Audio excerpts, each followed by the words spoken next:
Deus.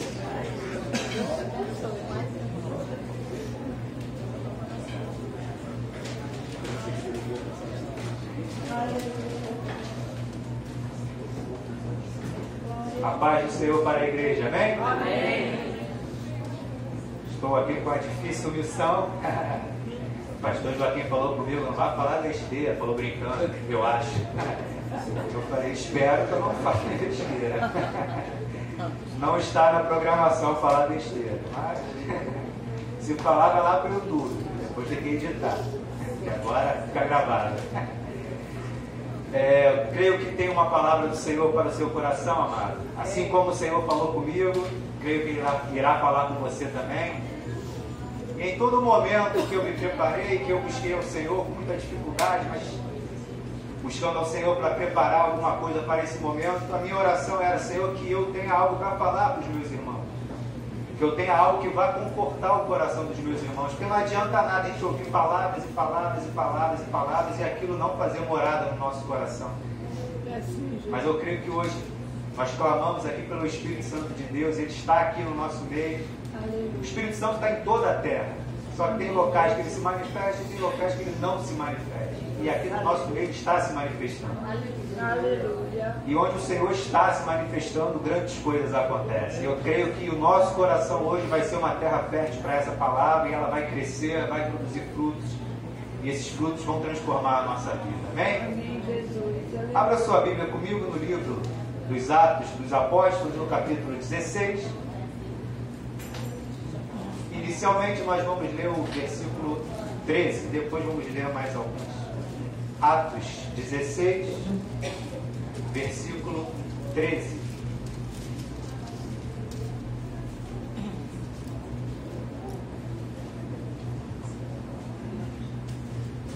Amém? Amém. Diz assim a palavra: no sábado saímos da cidade para junto do rio, onde nos pareceu haver um lugar de oração. E assentando-nos falamos às mulheres que para ali tinham concorrido. Até aqui, por enquanto. Vamos entender o que está acontecendo. No capítulo anterior, você vai ver que Paulo está na sua segunda viagem missionária.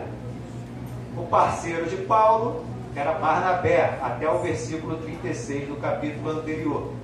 E essa viagem estava sendo um sucesso. Paulo e Barnabé passavam por igrejas que eles já tinham fundado, confirmando o seu trabalho, animando aqueles discípulos que haviam aceitado o Senhor, aqueles gentios que haviam se convertido. Porém, essa viagem, mesmo tendo sucesso, ela começou a ter alguns problemas. Por exemplo, Paulo e Barnabé tiveram uma desavença e se separaram. Porém, o Senhor estava tão feliz com o que Paulo estava operando que rapidamente deu um novo parceiro para ele, que se tornou Silas. Tinha um outro jovem que seguia Paulo e Barnabé, que era João, chamado Marcos, diz aqui o versículo 37. Esse rapaz decidiu ficar com Barnabé, e o Senhor mais uma vez ajudou Paulo e colocou Timóteo na equipe dele. Ou seja, tudo que Paulo fazia debaixo da direção de Deus era bem sucedido. Deus dava vitória para ele. Aquela viagem estava sendo maravilhosa. E Paulo continua com seus projetos, continua colocando seus planos diante de Deus e decide, já com Silas, partir para a Ásia, para o leste. E ele tem uma visão, ele vê um homem macedônio, isso já no capítulo 16, e esse homem diz para ele que precisava de ajuda, clama essa ajuda para Paulo, e Paulo, baseado nessa visão, decide mudar o seu rumo. Em vez de ir para a Ásia, ele decide agora ir para a Europa. Em vez de ir para a direita, ele decide ir para a esquerda, crendo que aquela visão foi dada por Deus. Paulo poderia se questionar, né? A minha viagem está dando certo, a fé dos novos discípulos está sendo confirmada, as igrejas estão crescendo, estão frutificando, por que o Senhor me tirou do caminho que estava proposto? De repente o mesmo está acontecendo com você. Sua vida estava caminhando tudo direitinho conforme a vontade de Deus, você firme na fé, você desenvolvendo dons, talentos, ministério, a tua família firme na presença do Senhor, mas tudo mudou. Da direita começou a ir para a esquerda.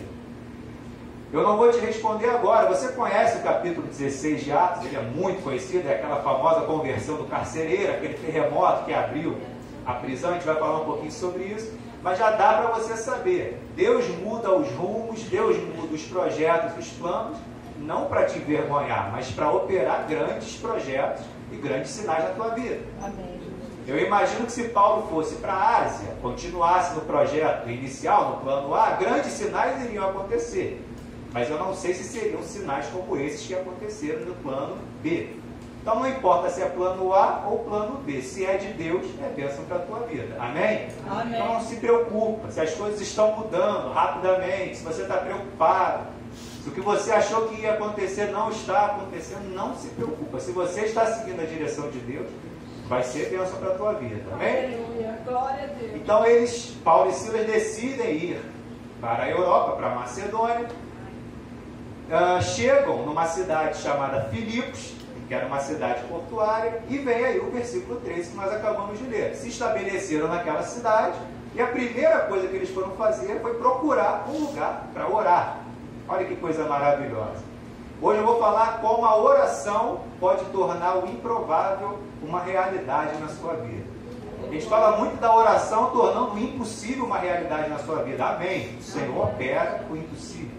O impossível para o homem é possível para Deus. Mas existem coisas improváveis que podem acontecer, nem sempre impossíveis, mas coisas que nós não esperamos e Deus nos surpreende através de uma vida de oração. É isso que nós vamos falar nessa noite. Amém. Primeira coisa aqui que eu quero te falar. Paulo teve uma visão, olha aí rapidinho no versículo 9, nesse mesmo capítulo 16, diz assim: à noite sobreveio a Paulo uma visão na qual um varão macedônio estava em pé e lhe rogava, dizendo: passa a Macedônia e ajuda-nos. Paulo teve a visão de um homem pedindo ajuda. Quando ele chega lá em Filipos, na Macedônia, no versículo 13 que nós lemos, eles se estabelecem no local, vão orar junto a um rio, e algumas mulheres vão até Paulo e Silas. E Lucas, que devia também estar com ele, foi quem escreveu esse relato. Hoje em dia, é meio difícil de entender. Homem e mulher é igual. Óbvio que para os olhos de Deus, homens e mulheres são iguais. Mas naquela época, a mulher sofria muito preconceito. Mulher nada mais era do que um objeto. Se fosse casada, era uma possessão do seu marido. Se não fosse, quando casasse, passaria a ter um pouco mais de valor, não por ela, e sim por causa daquele casamento que ela teria. Então ele teve uma visão de um homem, e quando ele chega no local, mulheres se apresentam a eles, a Paulo e Silas. Ou seja, não era o que estava no roteiro. E pode ser exatamente isso que está acontecendo na sua vida. E eu nitidamente senti no meu coração Deus mandando dizer. Você de repente, na verdade tem dois grupos que Deus manda dizer. Tem um grupo que está orando por algo, e Deus te diz nessa noite: para de orar, porque está na sua lista de prioridade, mas não está na lista de Deus de prioridade. Deus manda te dizer isso claramente. Eles acharam que iriam encontrar um varão macedônio, encontraram mulheres, ou seja, o plano de Deus era diferente do plano deles. De repente você tem planos e acha que é de Deus. Deus te diz: não é, não são. E tem um segundo grupo também. Seus planos são os planos de Deus, mas Deus te diz: não são para agora. Ah, mas eu estou orando pela minha família, eu estou orando pelo meu filho. O Senhor te diz que isso tudo é muito válido, continue orando. Mas existem outras famílias, outros filhos, outras mulheres, outras esposas, maridos, precisando da sua oração também. Não sei qual é o seu caso, conheço poucos aqui intimamente, mas Deus te diz: tira um pouquinho o foco das suas necessidades e começa a ajudar outras pessoas. Quando você começar a ajudar outras pessoas, orando, intercedendo, pregando, pode ser que depois de um tempo as suas necessidades comecem a ser atendidas. Algumas não serão. Tem pessoas nessa noite, repito, que estão orando por coisas que Deus não vai fazer. Cada um sabe no seu coração. E tem outras pessoas que estão orando, clamando. Continue clamando, mas calma, aquieta o teu coração. Cantamos aqui o primeiro louvor, né? Aquietai-vos e sabei que eu sou Deus. Salmo 46, versículo 10. O Senhor vai fazer, mas espera um pouquinho. Outras pessoas precisam do seu clamor. Outras pessoas precisam da sua oração. Aqueles homens tinham um projeto, confirmar suas igrejas, ganhar pessoas para Cristo. Mas apareceu um grupo de mulheres. Eram pessoas, entre muitas aspas, desvalorizadas. Pessoas que, teoricamente, não precisavam daquele apoio. Você está entendendo o que eu quero dizer? Não estou desmerecendo a figura feminina, longe de mim. Mas o foco não era naquele momento. Mas eles precisaram mudar o foco para atender o que Deus queria em primeiro lugar. Para depois, a vontade deles, segundo a permissão de Deus, ser feita. O improvável, então, acontece, o primeiro improvável. Na sequência, no versículo 14, vem mais um improvável. Diz assim: certa mulher chamada Lídia, da cidade de Tiatira, vendedora de púrpura, temente a Deus, nos escutava. O Senhor lhe abriu o coração para atender as coisas que Paulo dizia. Aqui tem um segundo improvável. Você vê vários adjetivos sobre essa mulher chamada Lídia, da cidade de Tiatira, vendedora de púrpura, temente a Deus. Os adjetivos querem resumir algo. Essa mulher era rica. A púrpura era uma coloração que deixava os tecidos avermelhados. E esses tecidos avermelhados geralmente eram usados por reis, por autoridade. Ou seja, era uma substância caríssima. Eu li algo que dizia que a púrpura era 40 vezes mais cara do que uma outra substância usada para fazer uma coloração semelhante. Então era um produto caro. Essa mulher vendia um produto caríssimo, ela tinha dinheiro. Ela era uma empresária desse setor. E a Bíblia deixa claro aqui para a gente, essa mulher então ela era rica. E o que Jesus falou sobre os ricos? É fácil ou difícil o rico entrar no reino dos céus? Difícil. Ou seja, aqui tem um outro improvável. Existem situações na sua vida que parecem difíceis. Existem pessoas que você acredita porque Deus é todo poderoso. Você acredita que a pessoa vai se converter, mas é difícil. Mas como Lídia se converteu, esse improvável também pode acontecer na sua família, na sua casa, na sua vida. De repente tem uma situação que você acha que é impossível para você. Mas Deus te diz aqui, ó, o que parece muito difícil pode acontecer. E o que eu devo fazer para esse improvável acontecer na minha vida? Está aqui no final do versículo. O Senhor lhe abriu o coração para atender as coisas que Paulo dizia. No versículo 13, Paulo pregava, orava e pregava, e algumas mulheres ouviam. No versículo 14, Lídia ouvia o que Paulo dizia. Esse verbo dizia não é dizer no sentido de falar em público. Dizer aqui, o verbo que significa falar em particular. Paulo mudou a estratégia para ganhar Lídia para o Senhor. Então, o que está faltando para você, para Deus operar o improvável na sua vida? Mudar a sua estratégia. Deixar de orar? Deixar de interceder? Não. Mas falar mais com a sua vida do que com a sua voz. Tem uma frase, hoje em dia circula muita frase na internet, mas é muito legal, não sei quem falou, só sei a frase. Pode ser que você conheça. Que diz assim: pregue a palavra de Deus, e se for preciso, use palavras. É bem bonito isso, né? Pregue a palavra de Deus, e se for preciso, use palavras. Então, Paulo ganhou Lídia, uma pessoa que, segundo o próprio Senhor, seria muito difícil ser ganha para Cristo, porque é uma mulher rica, porque ele mudou a sua estratégia. Ele não estava fazendo um pronunciamento público, ele estava conversando com Lídia no particular. Não sei o que eles conversaram, mas eu sei que deu certo. E aquilo deu tão certo, que olha as consequências no versículo 15. Lídia se converteu, foi batizada. Depois de ser batizada, eles estavam de frente para um rio, eu imagino que ela foi batizada na hora. Ela e toda a sua casa nos rogou, dizendo: se julgais que eu sou correto. Depois de ser batizada, ela e toda a sua casa nos rogou, dizendo: se julgais que eu sou fiel ao Senhor, entrai em minha casa e aí ficai. E nos constrangeu a isso. O que o Senhor quer fazer na tua vida é tão grande, como foi grande na vida de Lídia. Ela foi salva, sua casa foi salva, e ali foi estabelecida a primeira igreja evangélica na Europa. Você sabia disso? a casa de Lídia se tornou a primeira igreja evangélica na Europa. Eu imagino se Paulo e Silas tinham alguma dúvida, por que eles não foram para a Ásia, foram parar na Europa, nessa hora a dúvida estava respondida. A primeira igreja, quando você vê lá a carta de Paulo aos Filipenses, é essa igreja, que foi fundada na casa de Lídia, nesse momento aqui. É assim que Deus quer fazer na tua vida. É algo grande. Vai ter salvação, mas não é só de uma pessoa. A salvação vai se estender a toda a casa. A salvação vai gerar uma igreja naquela casa. E a partir dali outras pessoas irão se render também aos pés do Senhor. Tem que ter uma vida de oração? Sim. Tem que estar na presença do Senhor, colocando os projetos diante dele, sabendo se os projetos também são os projetos dele. Claro que sim. Mas também é preciso mudar a estratégia.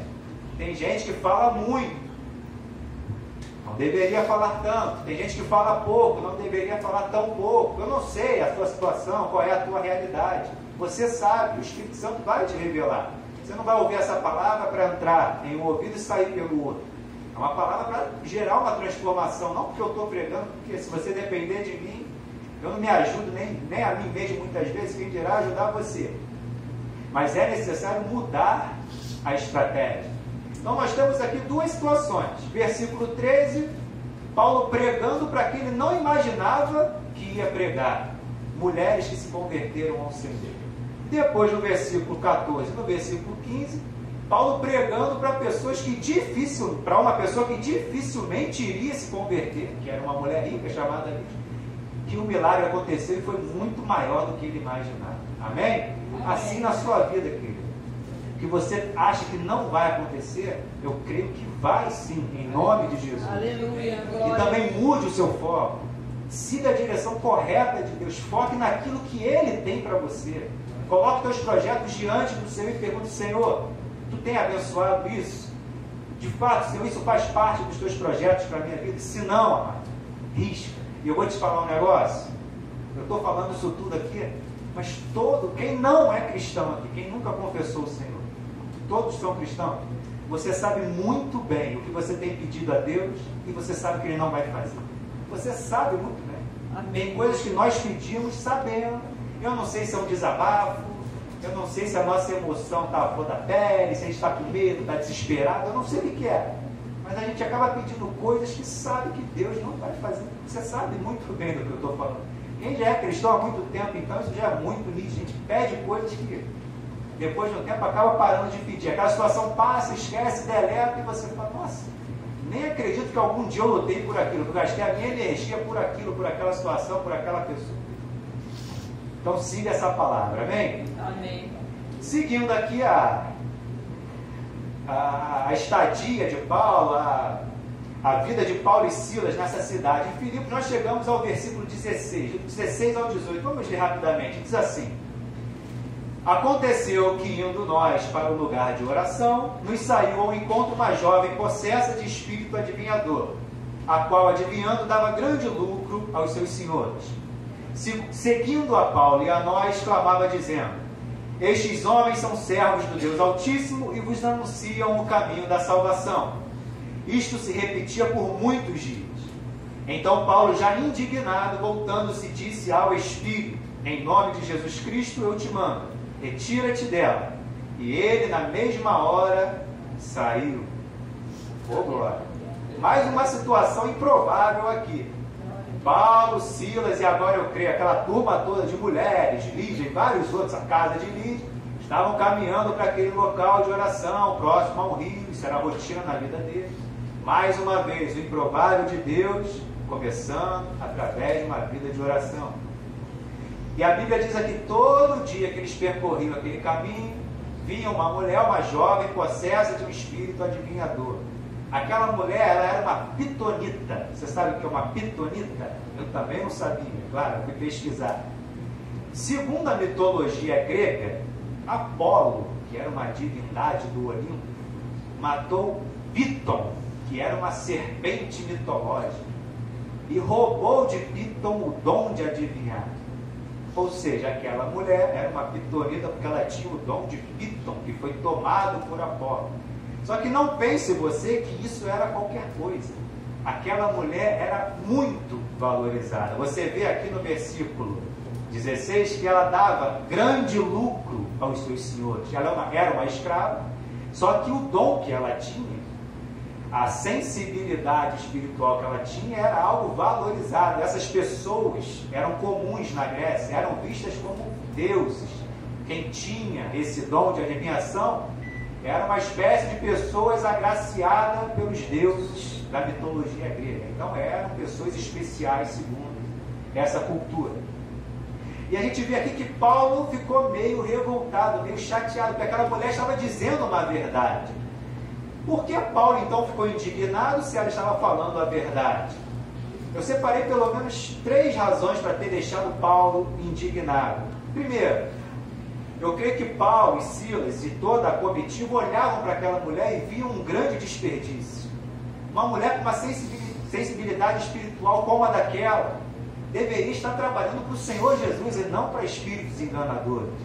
Aquela mulher era uma potência que poderia servir ao Senhor. Então eu creio que o primeiro motivo que deixou Paulo bem chateado era ver aquele talento desperdiçado.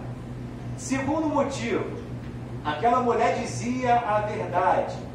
Esses homens são servos do Deus Altíssimo e vos anunciam o caminho da salvação. Nós crentes não precisamos da ajuda do diabo. Aqui você tem um paradoxo, uma oposição, uma contradição. Você tem a facilidade da pregação dessa mulher contra o preço que Paulo e Silas pagavam de oração. Eles jejuavam, eles iam todo dia àquele local, eles pregavam a palavra para ganhar aquelas vidas para o Senhor. E o diabo se meteu no caminho querendo fazer o serviço de Deus virar algo fácil. Pagar o preço versus facilidade. E infelizmente, isso que chateou Paulo, ver as coisas fáceis para o reino de Deus, não tem chateado os cristãos de hoje em dia. Infelizmente, quando na verdade nós deveríamos ficar muito chateados com isso. Nós já fazemos parte de um povo, que é o povo brasileiro, que é um povo muito acomodado. É verdade ou mentira? Você lembra das Olimpíadas de 2016? Qual foi o tema da Olimpíada? Da abertura? O jeitinho brasileiro. O brasileiro gosta das coisas fáceis. E isso está entrando no meio da igreja. Não me refiro ao Ministério de Jesus Cristo da Porta, me refiro à igreja no geral. Vou te dar uns exemplos. Pega essa toalha que você vai ser abençoado. Está cheia ou vazia essa igreja? Por que está cheia? Porque a pessoa quer a facilidade, não quer pagar o preço. É muito fácil alguém começar a falar por mim e eu embarco naquilo. É verdade o que está falando, eu não preciso pagar o preço. Não. Mentira, você precisa pagar o preço. Eu preciso pagar o preço. Tem gente, tem um monte de pregador, né? Que eu vou contar até 3 e seu milagre vai acontecer. Quem já viu isso? Tu está orando há 20 anos, o cara vai contar até 3. É brincadeira, né? O cara conta até 3, ele é melhor que você. É óbvio que não. Tu está há 20 anos, 15, 10 anos, o cara conta até 3 e o troço vai acontecer como na tua vida? Então, não vou ficar dando exemplos, porque você já sabe muito bem o que eu quero dizer. Meu amado, fuja da facilidade. O que o Senhor Jesus disse? Que o reino de Deus é tomado por esforço. No reino de Deus não tem facilidade. Se você é cristão e tua vida está fácil, está tudo errado. Ah, eu sou cristão, estou no meio da tempestade. Está certinho a sua vida. Porque na tempestade é que Deus vai te dar a vitória. Amém? Então Paulo ouvia aquela verdade. Mas aquilo deixava Paulo indignado, porque a verdade vinha com muita facilidade. E Paulo sabia que o reino de Deus exige esforço. Para que a palavra seja pregada, não é qualquer pessoa que tem que abrir a boca e falar não. São aqueles que pagam o preço de oração, de santidade, de compromisso com Deus. Esses estão aptos a pregar a palavra do Senhor. Amém? Amém, Jesus. E o terceiro motivo, devem ter milhares, mas eu separei 3. O terceiro motivo que eu creio que deixou Paulo bem indignado é o que aquela, vou chamar de pregação, entre aspas, aquela pregação daquela menina, olha que coisa horrível, estava dando grande lucro aos seus senhores. Isso também é algo que, infelizmente, não tem revoltado, não tem deixado muitos crentes indignados hoje em dia, como deixou Paulo naquela época. A pregação da palavra de Deus não tem que dar lucro para ninguém. Amém? Amém. Tem um monte de exemplo aí fora de pessoas que a pessoa tem o dom de cantar, vira cantor gospel. A pessoa tem o dom da oratória, vira aí conferencista internacional, preocupado com as ofertas. Se ganhar menos do que ele estabelece ali, ele não vai pregar num determinado local. Prega a mesma palavra em 10 igrejas seguidas. E as pessoas estão ali enchendo essas igrejas, fazendo fila para entrar e para ouvir essas pessoas. O Evangelho não tem que dar lucro. Na verdade, o Evangelho sim dá lucro. Eu quero te mostrar que lucro é esse. Mantenha aí em Atos 16, mas vamos mais um pouquinho à frente, em Gálatas 3:14. Gálatas, capítulo 3, versículo 14. Se você algum dia quer fazer o tempo andar mais rápido, pede para o pastor alguém deixar de pregar. São 8. Gálatas 3:14. Olha o lucro que espera o servo de Cristo. Olha lá.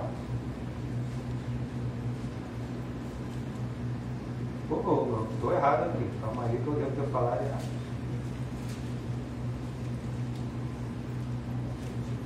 É 6:14, perdão. Agora sim. Amém? Desculpa aí o erro. Gálatas 6:14. Olha aí o que te espera, o lucro que você vai obter. Mas longe esteja de mim gloriar-me, senão na cruz de nosso Senhor Jesus Cristo, pelo qual o mundo está crucificado para mim e eu para o mundo. Nossa única recompensa, o nosso único lucro é que Jesus Cristo nos salvou, e toda a glória, e toda a honra tem que ser dada a Ele. Essa é a nossa recompensa. E mais um versículo para a gente confirmar essa ideia. Em Filipenses capítulo 3, a igreja que foi fundada na casa da Lídia.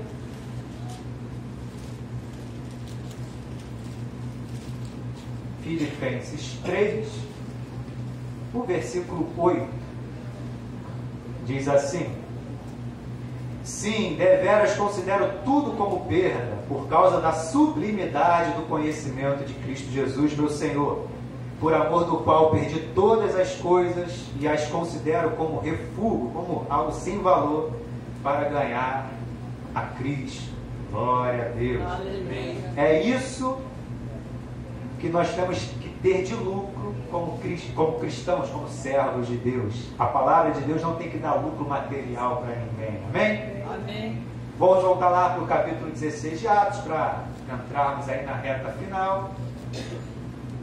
Versículo 19 diz assim: vendo os seus senhores que se lhe desfizera a esperança do lucro, agarrando em Paulo e Silas, os arrastaram para a praça à presença das autoridades.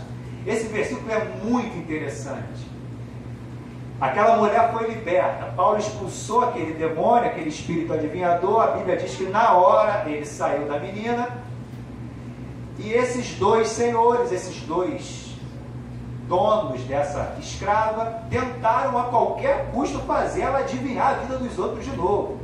Vendo os seus senhores que se lhe desfizeram a esperança do lucro, é claro que eles tentaram fazer a mulher continuar adivinhando a vida dos outros.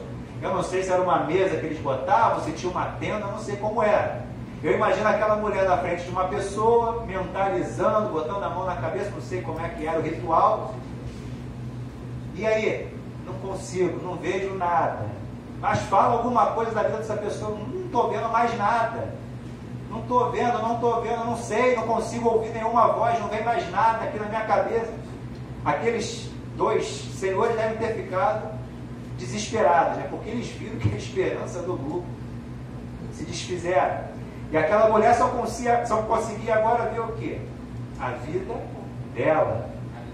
Ela conseguia ver que ela era atribulada e agora era livre.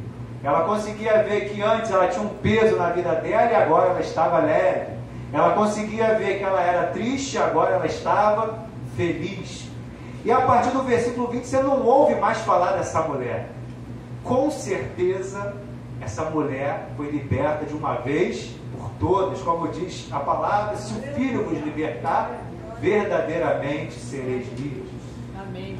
O lucro daqueles senhores dependia daquele espírito que entrava na mulher. O lucro acabou, significa que o espírito não entrou mais naquela mulher.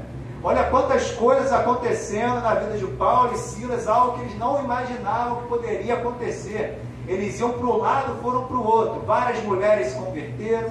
Uma família de uma pessoa improvável confessou ao Senhor Jesus. Uma igreja foi fundada. Pessoas que eram usadas para enganar outros perderam ali a artimanha, a estratégia. Uma menina foi liberta, creio eu, que entrou para a igreja que foi fundada lá na casa da Lídia. Aquela mulher com certeza se tornou uma serva do Senhor. Muitas coisas aconteceram na vida de Paulo e Silas, coisas que eles não imaginavam que iam acontecer.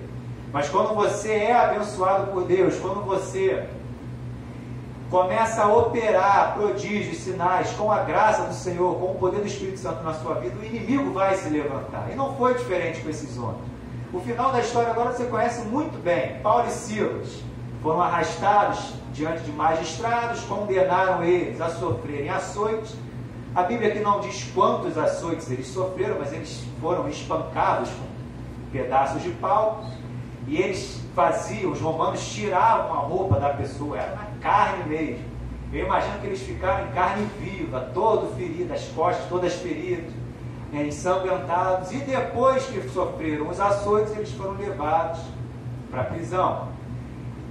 E tem um versículo que você conhece muito bem. Se você ler esse versículo todo dia na sua vida, 50 vezes, não vai ser muito, vai ser pouco. Olha o versículo 25. Por volta da meia-noite, Paulo e Silas oravam e cantavam louvores a Deus. Geralmente, quando a gente cita esse versículo, a gente só cita o cantar, né? Mas aqui eles oravam e cantavam a Deus. E os demais companheiros de prisão escutavam. Se você for fazer uma pesquisa, esse escutavam significa que os outros presos escutavam e sentiam prazer no que eles escutavam. A Bíblia não diz, mas eu creio que estava acontecendo um culto na prisão. Aleluia. Por que Paulo e Silas foram presos? Eles mereciam a prisão? Claro que não. Estavam sendo presos injustamente e eram cidadãos romanos. Depois, se você seguir a leitura do texto, espiritualmente falando, não deveriam ser presos, e nem socialmente, porque eles eram romanos e foram presos por romanos acusados de um crime que não aconteceu. Eles tinham todos os motivos para reclamarem da vida. Eles tinham todos os motivos para fazerem oração buscando a vingança de Deus. Mas não foi isso que aconteceu. Oravam e cantavam, e os outros presos, eu imagino que tinha preso ali, que com certeza no dia seguinte ia ser executado, muito provavelmente. Aqueles presos deviam estar falando os nomes de uma cela para outra. Meu nome é esse, ora por mim, eu quero confessar esse Jesus. Eu não sei lá como estava acontecendo esse culto, mas muito provavelmente estava gerando alegria no coração daquelas pessoas. E é essa vida do cristão, mesmo com dificuldade, com luta, com dor, com machucado, com perseguição, a nossa alegria não vai embora. O Salmo 23 diz que o Senhor prepara uma mesa na presença do nosso adversário. Não pense você que a mesa vai ser posta longe dos seus adversários. Amado, se você é um cristão de verdade, você vai ter adversário do início ao fim da sua jornada. O Senhor não vai tirar os adversários de perto de você, esquece isso. Mas você vai ter a alegria de se assentar à mesa com o Senhor. Você vai se alimentar na presença dele, mesmo com todas as dificuldades cercando. Glória a Deus. Aleluia. Imagina Paulo e Silas com as costas todas feridas, em carne viva, com aquela roupa colocada por cima, aquela roupa pesada pra caramba, aquele tecido grosso. Imagina aquilo grudando na pele, meu Deus do céu. E os dois estavam lá orando e cantando louvores ao Senhor. Aleluia. Cantar na alegria é muito fácil. E tem muito crente que confunde o poder de Deus com o poder da música. Uma vez eu ouvi uma entrevista de um entendedor de cinema, e ele disse algo que eu nunca mais esqueci. O que gera a emoção numa pessoa vendo um filme não são as imagens, e sim os sons. Se você assistir uma cena, sei lá, do tiro, perseguição, helicóptero passando, se não tiver som, aquilo não vai gerar emoção nenhuma em você. É o som que gera a emoção. E tem crente que quando ouve um louvor se quebranta todo, chora, se rasga inteiro. Tem a música que fala isso, se rasga inteiro. Acaba a música, acaba a emoção. O poder de Deus não pode ser confundido com o poder da música. Existe musicoterapia, o Luizinho deve saber bem disso. Pessoas que fazem tratamentos com pessoas que são mais agitadas, crianças, ouvindo música. Tem gente que só dorme se ouvir música, aquelas instrumentais, senão não consegue dormir. A música calma, ou a música agita. Se você ouvir aquela música eletrônica te deixar agitado. Tem gente que gostava de samba. Quando ouve o samba, hoje em dia o pezinho começa a mexer, é ou não é? A música gera emoção, a música tem um poder. O próprio Deus criou a música. Cuidado para você não confundir o poder da música com o poder de Deus. Louvar durante o dia no sentido figurado, quando tudo está claro, é muito fácil. Só que quando a gente está na dificuldade, o louvor só surge da nossa vida com a permissão de Deus. Eu quero te mostrar isso. Mantenha aí em Atos 16. Vamos lá em Jó, no capítulo 35. Jó, capítulo 35.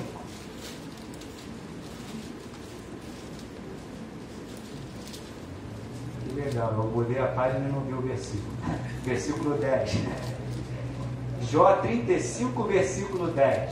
Olha o que diz.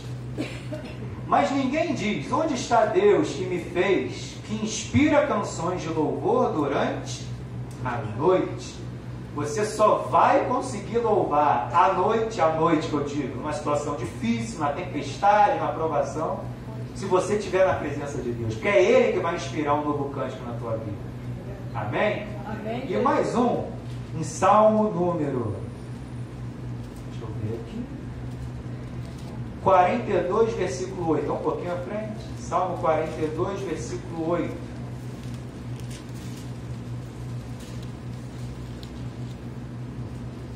Olha o que diz.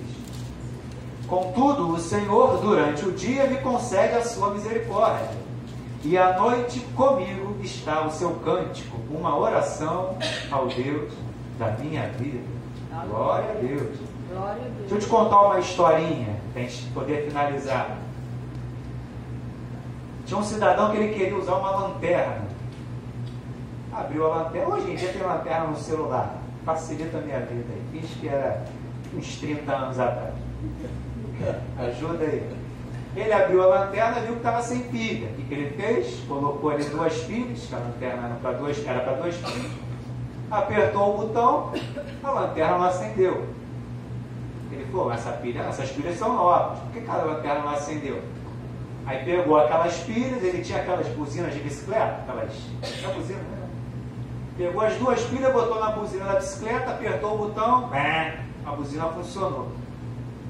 Meu Deus do céu, tem alguma coisa errada. Tirou as pilhas, botou na lanterna, apertou o botão, a lanterna não acendeu.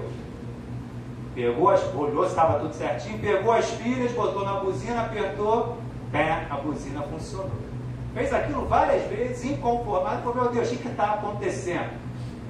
O Espírito Santo falou para ele: você quer saber por que a pilha funciona na buzina e não funciona na lanterna? Ele: claro que eu quero saber. E o Espírito respondeu para ele: porque para fazer barulho é muito fácil, precisa de muito pouco. Agora, para ser luz é muito mais difícil, você precisa de muito mais. Fazer barulho é muito fácil, agora ser luz é muito mais difícil. Cantar de manhã é bênção, louve ao Senhor o dia inteiro, porque o louvor do Senhor não sai dos teus lábios. Agora, louvar na provação, com as costas machucadas, com os pés presos ao tronco, é muito mais difícil, sendo acusado injustamente, é muito mais difícil. Amém? E para a gente completar, voltando lá para Atos capítulo 16, eu não vou ler o desfecho dessa história, só quero ler mais um detalhe aqui.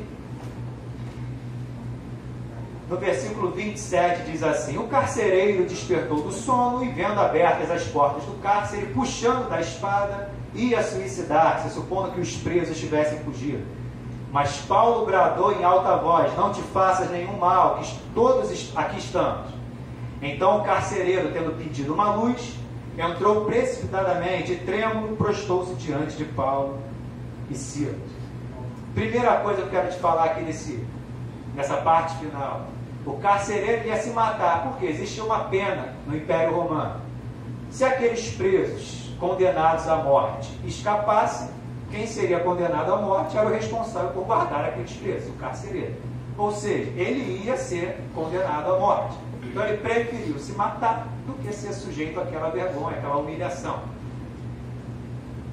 O carcereiro ele passa então de um suicida para um salvo em Cristo Jesus. Aleluia. Ele se converte, toda a casa dele se converte. Se você continuar a leitura, eu não vou ler aqui que não dá tempo. Você vai ver que o carcereiro responsável por manter aqueles dois homens no cárcere estava lavando as feridas de Paulo e Silas. É assim que Deus faz quando a pessoa se converte. Matador, drogado, a pior espécie se torna a melhor espécie. Ele era responsável por humilhar aqueles homens. E depois que se converteu, estava lavando as feridas de Paulo e Silas. Maravilhoso isso. Amém. E o versículo 28 e o 29 também tem algo sobrenatural aqui. Olha como é que Deus honrou Paulo e Silas. Aconteceu um terremoto naquela cadeia. Como é que a cadeia era iluminada? Com aquelas tochas colocadas na parede. Se aconteceu um terremoto, eu imagino que aquelas tochas devem ter caído. E ficou um breu danado, ficou tudo escuro naquela prisão. Tanto é que no versículo 29, o carcereiro diz assim, ó, então o carcereiro tendo pedido uma luz, ou seja, ninguém estava vendo nada. Como é que no versículo 28, Paulo sabia que aquele homem puxou a espada e ia se matar sem ver nada? Deus estava falando para Paulo, né, confirmando o que Paulo fez dias anteriores com aquela mulher que tinha um espírito de adivinhação. Como se o Senhor estivesse falando para Paulo, você fez certo, meu filho, repreendendo aquele espírito. Porque eu não preciso de ninguém, nenhum espírito de adivinhação para promover a minha palavra. Eu sou o espírito que revela todas as coisas. Amém? Então, o espírito revelou para Paulo que aquele homem ia se matar, estava tudo escuro, ele não viu nada. E Paulo diz, não faça isso, estamos todos aqui, nenhum preso fugiu. Que coisa maravilhosa.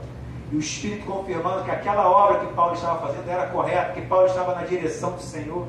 Deus confirmando a sua palavra para Paulo e Silas, e a obra foi maravilhosa, aquele carcereiro e toda a sua casa se renderam ao Senhor. Amém? Amém. Então, se a gente analisar tudo que foi falado aqui, para a gente poder finalizar, amados. Mulheres se converteram ao Senhor, pessoas que eram desprezadas na sociedade. Lídia, aquela mulher rica, se converte ao Senhor, toda a sua casa também se rende ao Senhor, e ali é fundada a primeira igreja no continente europeu. Depois aquela mulher, aquela que tinha um espírito de adivinhação, se torna livre, e o lucro dos senhores que usavam ela para enganar pessoas cessa, chega ao fim, e por fim esse carcereiro e vários presos, eu creio que se tornaram servos do Senhor também nesse episódio aqui, após esse terremoto que tem acontecido. Ou seja, o Senhor operou grandes sinais ao longo desse capítulo 16. Tudo porque Paulo e Silas mantiveram uma vida de oração, sempre fazendo em primeiro lugar a vontade de Deus, sempre sujeitando seus planos aos planos de Deus. Amém? Aleluia. Diante de tudo isso que eu falei, a palavra de Deus ela é verdadeira. Nós cremos na palavra porque está escrito aqui. É verdade. Nada que foi relatado na palavra do Senhor é mentira. Tudo que está aqui é verdade. E tudo que está aqui tem que se cumprir nas nossas vidas. Tudo que eu falei pode se cumprir também na sua vida. Assim como foi com essas pessoas, com esses personagens que eu citei, pode ser com você. Deus não muda, Deus não mudará. O que Ele operou nessas vidas, Ele pode operar através de nós também. Nós já estamos aqui num culto abençoado. O momento do louvor já foi uma bênção. Quem sentiu a presença do Espírito Santo? Amém, Jesus. Já existe, né, um ambiente propício. E nós agora vamos orar. Nós estamos no culto de oração. Você não tem melhor oportunidade para colocar em prática o que foi falado aqui. Aleluia. E eu creio que Deus vai atender a sua oração. Eu creio que Deus vai atender o seu clamor. Amém, Jesus. Aquilo que você tem pedido, aquilo que você tem colocado diante do Senhor, se tiver no coração dele, se for vontade dele, meu amado, eu tenho certeza que a palavra irá se cumprir na sua vida e o Senhor irá realizar o desejo do seu coração. Amém? Glória. E aquilo também que está no seu coração, mas que não nasceu no coração de Deus, eu creio que Ele vai vir e retirar isso para te dar a paz, para te dar a tranquilidade, para te dar o refrigério, mesmo com todas as provas, com dificuldades, mesmo as tempestades se lançando contra nós podemos viver uma vida plena, nós podemos viver uma vida de paz, uma vida tranquila. Essa é a diferença do cristão para aquele que não serve a Deus. Amém? Amém. Eu agradeço a oportunidade, vou convidar o pastor Joaquim, espero não ter falado nenhuma besteira. Ele vai falar agora. Deus abençoe.